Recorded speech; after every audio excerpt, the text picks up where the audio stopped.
皆さんこんにちは。西洋苔園の苔見沢です。苔テラリウムの未来と私たちというテーマで、お互いそれぞれの思いをですね語るという、そういうコラボ企画になっております。前半は苔楽さんのチャンネルで私の思い描く苔テラリウムの未来と、そして私自身の未来というのをですね語らせていただきました。そちら前半まだ見ていらっしゃらない方がいらっしゃれば、そちらも合わせてね見ていただければと思います。後半はこちらのチャンネルで私が苔楽さんにいろいろとお話をお伺いしました。苔楽さんが思い描く苔テラリウムの未来、そして苔楽さんご自身の未来のお話ですとか、いろいろと苔テラリウムに対しての思いなどもいろいろと語っていただきました。さて一体どんなお話が出てくるのか、楽しみにですね最後までご覧いただければと思います。それではどうぞよろしくお願いいたします。それではコラボ動画後半はこの西洋苔園のチャンネルでお話を聞いてみたいなというところでですね。よろしくお願いします。お願いします。苔楽さんとはいろいろと YouTube とかコラボさせていただいたりとか、配信で一緒にやらせていただいたりとかして、本当に仲良くさせていただいているんで、今日はゆっくり苔楽さんのお話が聞けて嬉しく思います。頑張ります。お願いします。苔楽さんの自己紹介ちょっと簡単にお願いします。はい、わかりました。苔楽っていう名前で活動してます。YouTube をさせていただいたりとか、あとは苔テラリウムを作って、今後はいろいろ苔テラリウム分野だけではなくていろんなこともやっていきたいなと思ってるんですけれども、その YouTube のチャンネルではですね、苔テラリウムに関する情報とか、何かお役立ち情報であるとかですね、それからコンセプトとしては、誰でもできる苔テラリウムっていう名前でやってるんですけれども、皆さんに苔テラリウムってこんな風なことができるんだよとかっていうのを知っていただけるために、いろいろ動画を作って発信しているところで、チャンネル自体は本業もありつつやってるので、本当は毎週出したいんですけども、飛び飛びになってしまったりしてるんですけれども、一生懸命作ってる最中でございます。はい、ぜひよろしくお願いします。はい。はい。ありがとうございます。苔楽さんは手元で自分が作ってるようなその感じの画角でですね、はい、苔テラリウムいろんな作品を YouTube にアップされてて、本当に毎回楽しい。基本顔出し NG でやってたんですけど、対談の時はやっぱり顔を多少は出さないと失礼かなっていうのもありまして、ちょっとだけ顔を出してる状態になります。はい。いつもは手だけです。そうですね。いつも手だけです。僕も顔出す時はマスクで出てますけど。今回そのコラボしようってなった時にテーマどうしますかって言ってたら、未来について語りたいみたいなお話になってですね、その苔テラリウムの未来について語りたい。ので、ではそれいいですねってことで、苔楽さんが考えるその苔テラリウムの未来っていうのをちょっとざっくりなんですが、ちょっとじゃあ思いの丈をぶつけてみていただけますか。わかりました。私も苔テラリウムを作り始めて、2年、3年経つかぐらいの状況ではあるんですけれども、作ってて、あといろんな人と話を聞いたり話をしたりとかしてる中でですね、思うこととしては、もっと自由にですね、あともっと発想豊かな、苔テラリウムができないかなっていうのは常々考えてるところなんですね。で、そういうところがどんどん皆さんが作り出して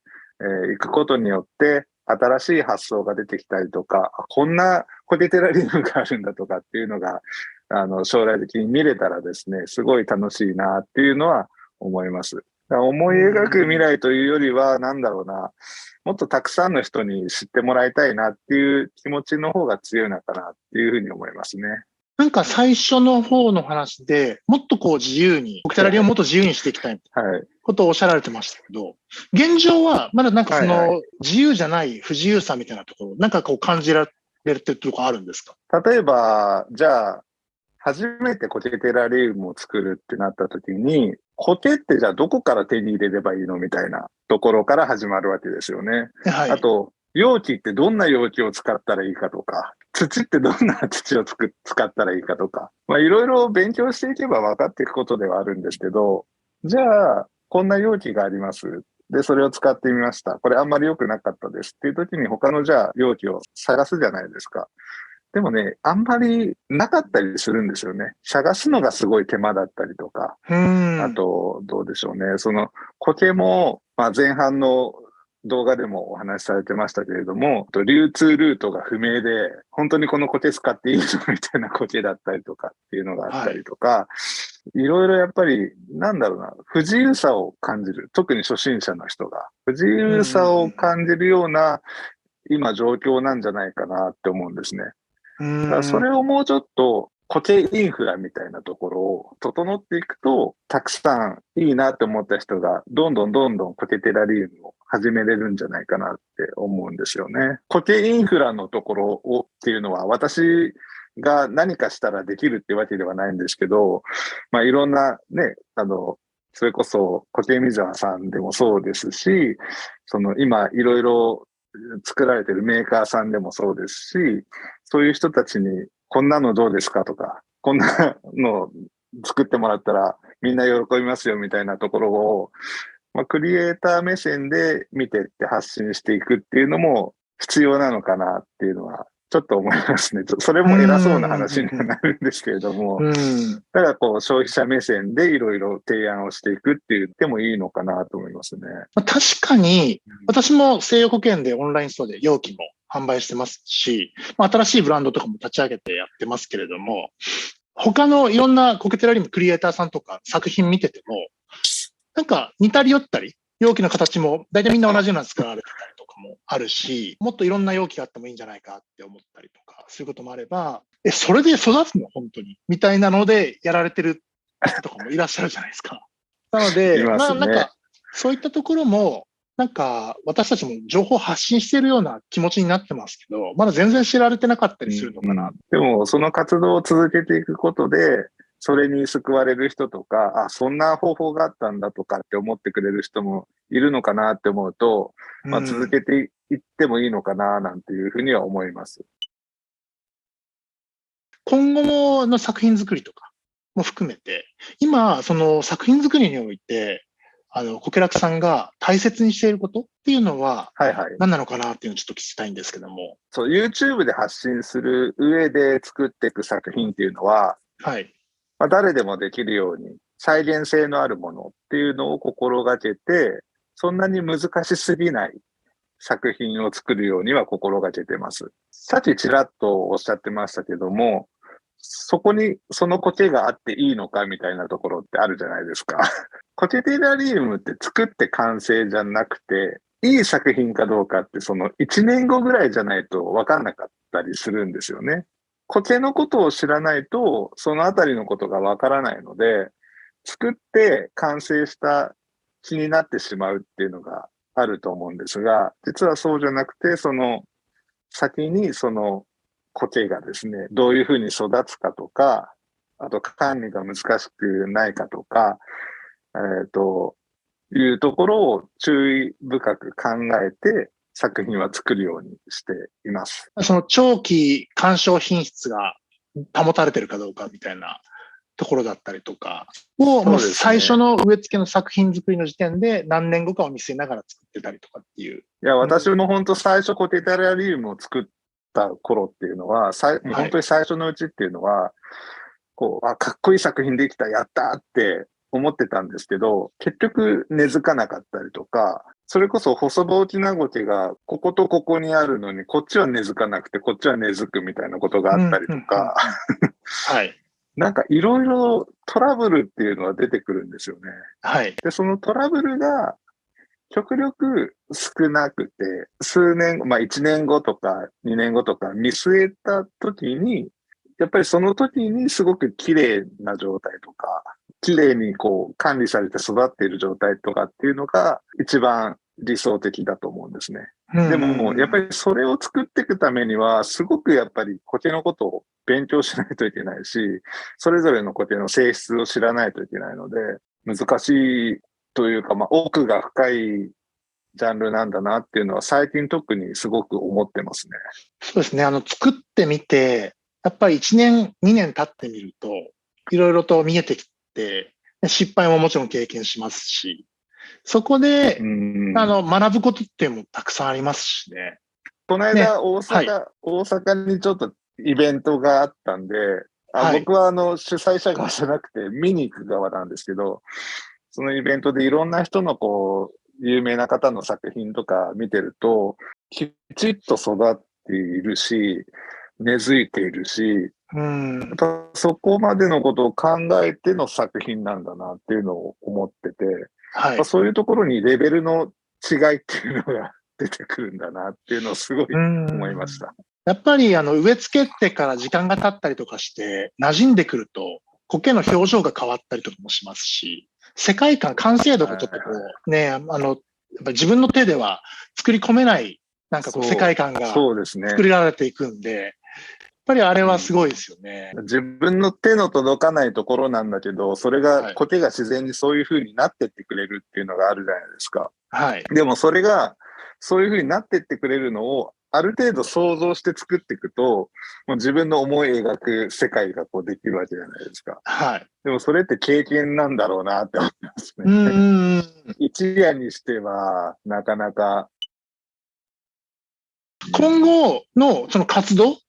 苔テラリウムのクリエイターとしての活動としては、なんかどういう目標とかっていうのがあったりとか。まず取り組みたいのは、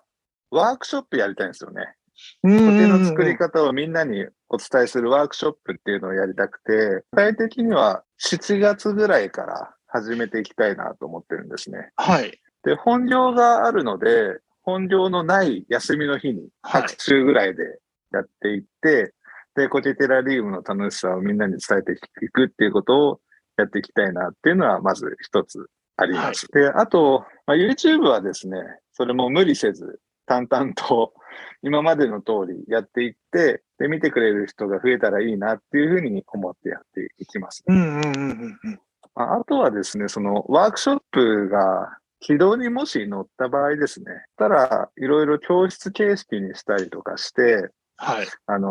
1ヶ月の講座を作ったりとか、教室には、ただ教室をやって苔テラリウムをうまくやるように教えるだけじゃなくて、例えばそこに有名なね、苔の、ショップのオーナーさんを呼んで講義をしてもらったりとか、例えば私が出店するマルシェなんかに作った作品をそこで売ってもいいよみたいな企画をしたりとかですね。なんか面白いこといろいろアイデア考えて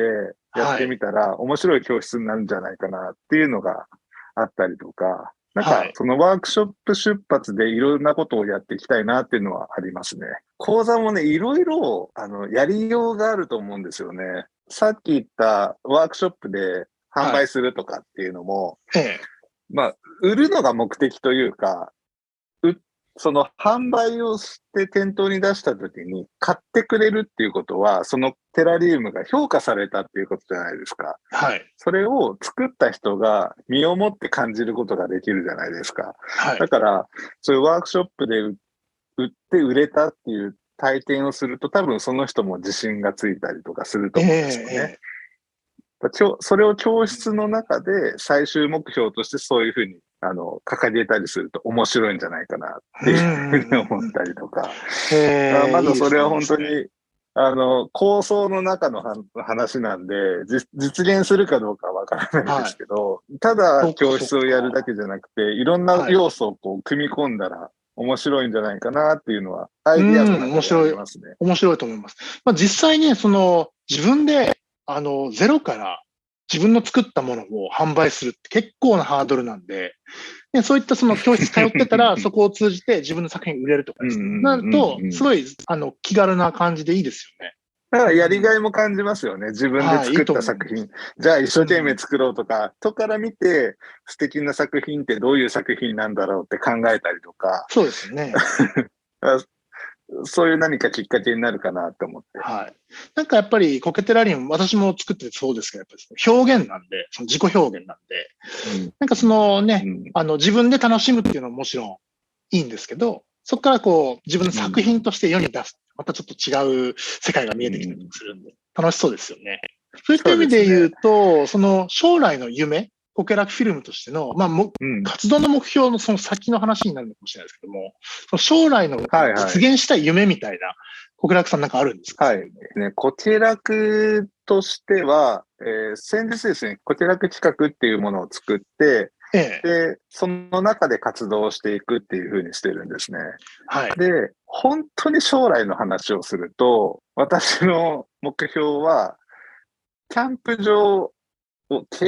営まではいかないけど、キャンプ場の一角に、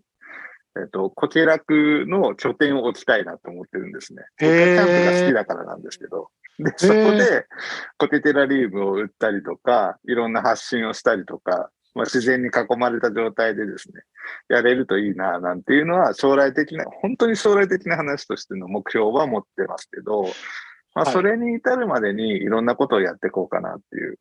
感じなんですね。なんか、かけ離れてるようで、やっぱりそのね、苔が生えてる、その、キャンプ地の、その、ね、山の奥には苔が生えてたりとかする。身近ですもんね。うん。キャンプと苔って。そう。まあ、僕、こっちはもちろん好きなんですけど、自然が好きなんですよね。うーで、自然にん。包まれるのが好きなんですよ。はい。で、キャンプも好きなんですよ。はい。そうなってくると、キャンプ場かな。で、ただ、うん。それもね、さっきのワークショップの教室の話じゃないですけど、ただ単なるキャンプ場じゃなくて、はい。いろんなコンセプト、ゴリゴリのキャンプ場を作ろうと思ってるんですよ。うーん。例えば、ソロキャンパー限定とか、もしくは、年齢制限が、25歳以上とか、はい。あと、なんかその、キャンプ場のアプリを作って、アプリ内でこう交流をしたりとか、うで、夜はおーん。酒を飲める場所がちょっとあるとか、なんかそんなアダルトな感じのキャンプ場を作りたいなとかって、いろんなコンセプトを頭の中でぐるぐるぐるぐる回ってますね。いいですね。私まあ、もそれがコケラクさんいつのになるか動画でちらっと言いましたけど、苔の里作りたいみたいな、はい。僕のその夢がありましたけども、そう、キャンプ場ちょっとパクろうかな。苔の里キャンプ場。いや、いいと思いますよ。はで、キャンプ場ってね、今ブームだから、キャンい。プ場、キャンプ場って言へえ。われてますけど、はい。本当に多分、人間の本質的にそういう自然の中で一夜はい。を過ごすとか、うん。自然に囲まれて火を焚くとかっていうのは人はい。間の根本の欲求としてあると思うんですよね。うん、うん、うん。だからそういうところをもうちょっと自然にそういうキャンプ場に行って味わえるような施設があるとうん。いいかなと思って。いいですね。それ何年後ぐらいのイメージで。10年、15年ぐらいかな。今の会社はもう辞めてってまあ、いう。会社は辞めてますね。それ本をやるんだ業の方。あらあったら。らら。で、そこで巻き割ったりとかして余生をはい。過ごしたいですね。ああ、いいですね、いいですね。そういった自然の話に行ったんで、はいはい。苔を取り巻く自然の話とかも含めて、ちょっと深掘りをしうんていきたいなとうんうん。思うんです。その苔の、はい。自然に生えてる苔が取られたりとか、その、うんうん。ね、国定公園とかで取られたりとか、まあ、キャンプ場とかでもね、はい。苔だけに限らず、なんかその自然破壊されたりとかですね、っていうなんかいろんな問題があったりとかすると思うんですけれども、その観光地の名所と言われるような苔が取られたりとかですね、そういった心が痛ういん。ニュースとか聞いたりすると思うんですけれども、なんか苔楽さんから見て、そういった苔はい。問題みたいな、そういったところでこう感じることとかあります？はいはいはい。難しいのが、まあ、コケテラリウムやりたい人っていうのを増やしたいっていうふうに僕らは思うわけじゃないですか。だけど、やりたい人が増えると、今度何も知らない人たちが、その辺にある苔を、じゃあ取りに行こうって言って、取りに行って取っちゃったりするわけじゃないですか。だからそこにちょっと矛盾があって、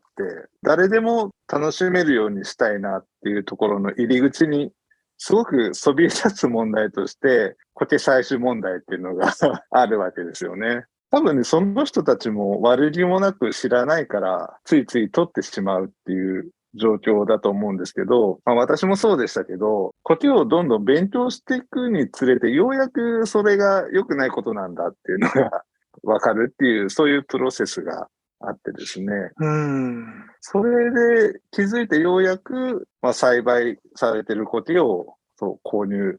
していくようになるっていう流れがあると思うんですよ。はい。その辺のところが変わっていくといいかなっていうのがあってうん、うですね。ん、うん、うん。ただ、じゃあ、苔取っちゃダメだよっていう規制がすごく強すぎると、じゃあもう苔テラリウムやらなくていいわっていう人たちが逆に増えちゃったりとかすると、コケテラリウムをせっかく広げようとしてるのに、そういうふうにならなかったりするわけじゃないですか。だからそこにこうバランスが大事なのかなっていうのを思ってるんですね。まあ、販売業者の方の中にはですね、自然ゴケっていう、なんかかっこいい名前にして自然採集ゴケみたいな、自然ゴケみたいな。天然とかですね。天然とかっていう名前にして平気で売ってるみたいなのもあるんですよ。あれも結局は無断採取した苔なわけじゃないですか。で、それを知らない人が買っちゃったりして、結局はその買った人が無断採取してるのと同じことになっちゃいますよね。そういうところを変えていくためにはどうしていくかっていうことを考えたときに、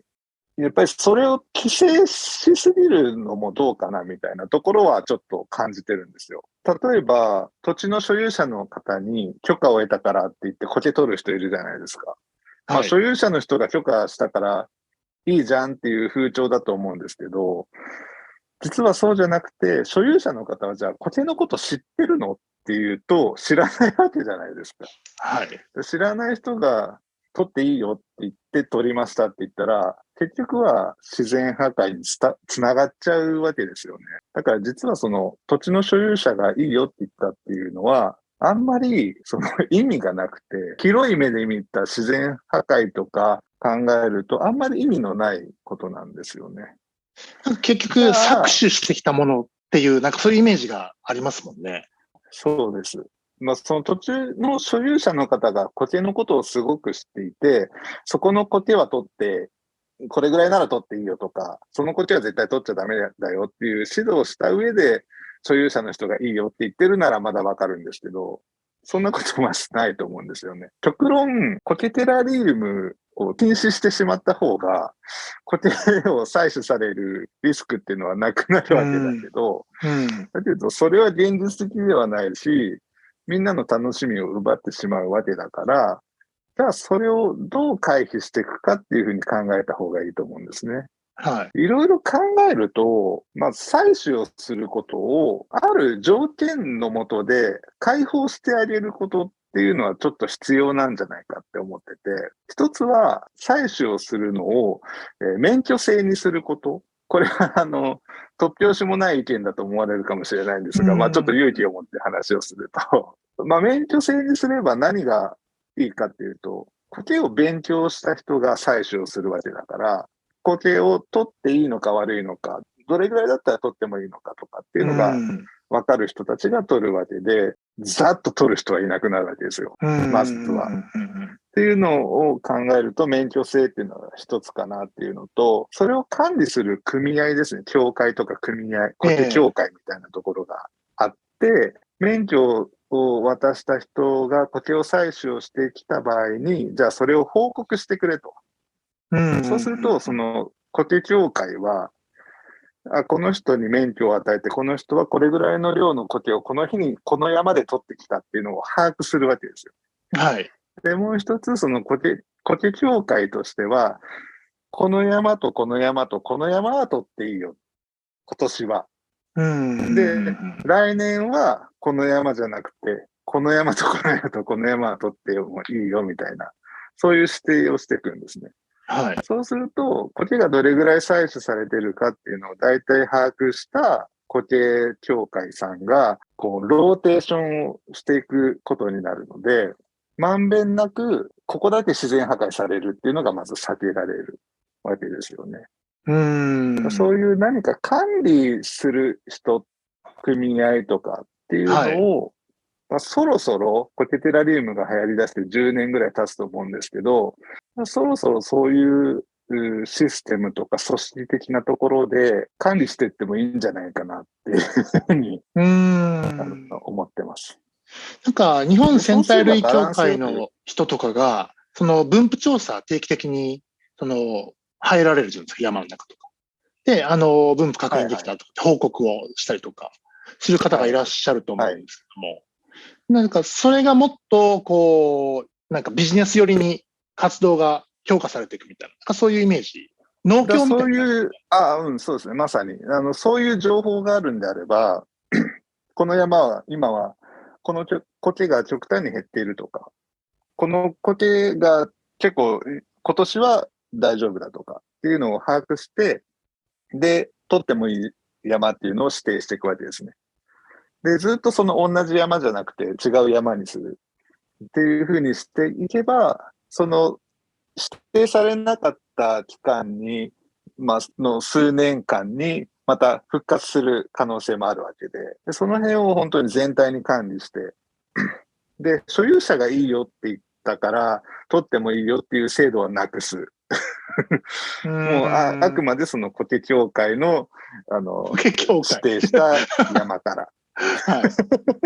苔協会新たに作るわけです。なんていう名苔協会を前になるか分かんない。はい。今、規制のある、規制の協会とかそういう組合でもいいと思うんですけど、なんかそういう免許制にする。で、もう一つ、せっかくそれをなくそうとして動いてくれている苔農家さんたちがいっぱいいるわけじゃないですか。で、そういう人たちの、じゃあ、生計はどうするんだと。そういう人たちに許可を出してしまった場合に。っ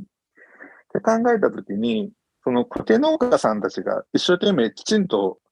生産してくれた苔っていうのは、その苔協会が、これ僕の妄想の中の話ですよ。その苔協会がある程度何割かをちゃんと買って、そこから流通に流していくっていう風にすれば、苔協会が販売している苔だったら安心だみたいなので、消費者も安心できるし、で、苔農家さんも一定の販売ができるわけだから、安定するとか。そういう流通をその苔協会も担っていけば、はい、ちょっとこう、全体的にまとまるじゃないですか。で、そういうふうに苔の採取とか生産とかっていうのをまとめてくれる協会があると、消費者も安心だし、苔農家さんも安心だし、自然から採取する人もちゃんと知識を持った上で採取するので、全体的にまとまるんじゃないかなっていう構想が構想がなるほど。構想っていうか妄想かもしれないですけど。そういうような、流れになるといいような気がしますね。その妄想はすごく楽しくて面白いなと思うんですけども、小倉さんがそれをやっていくってことですか？それを形にしていくっていうことを今後やっていきたいってことですか？いえ、違います。私はそんな立場ではないので、私は一消費者側の人間としての、こんな風な世界になってたら安心して苔を苔を買えるなとか、苔の流通がまとまるなっていう風に考えているだけで。誰かにそれやってくれれば、安心して買えるのにっていうジャストアイディアみたいなイメージでいいですか？そうですね。なるほど、なるほど。はい。わかりました。自分がやるほどの力量でもないですね。ただ本当にまとまりがないっていうのはなんとなく感じてて、いろんなこのクリエイターさんであり、苔農家さんであり、そういうショップさんであり、なんかバラバラな感じがすごく、消費者としては感じるんですよね。そこをキュッてまとめてくれる人たちがいると、すごく健全な、健全な環境になっていくような気がするんですよね。反対する人ももちろんいるとは思うんですけど。なんかやっぱりその分布調査してる人はいるんで、私自身も愛媛県のその自生地、例えば高野マンネングスなら高野マンネングスの自生地っていうのを、自分なりに調査しに行ったりとか、定期的にその自生地を訪れて減ってないかとか見たりとか、私は個人的にはそういう活動をしてるんですね。できる範囲、自分のできる範囲で。っていうので、そういうのを個人的にやられてるような方もいらっしゃると思うし、本当にその国の仕事として分布調査してるような人らもいるでしょうし、日本センター学会とかでも、おそらくそういう活動されてる方とかもいらっしゃると思うので、そういった方がいらっしゃらないわけではないと思うんですよ。ただ、一般消費者の方が苔買いたいと思った人たちのところまで、そういったことをやってるっていうことは、知れ渡ってもないですし、まあ、もっと今の取りそうでしょうね組みが十分かって言われると多分そうでもないと思うんで、なんかこう、苔協会みたいなのができると、本当まあいいのかもしれないです。苔さん、苔採取問題に関して今いろいろお話ししていただきましたけど、なんか、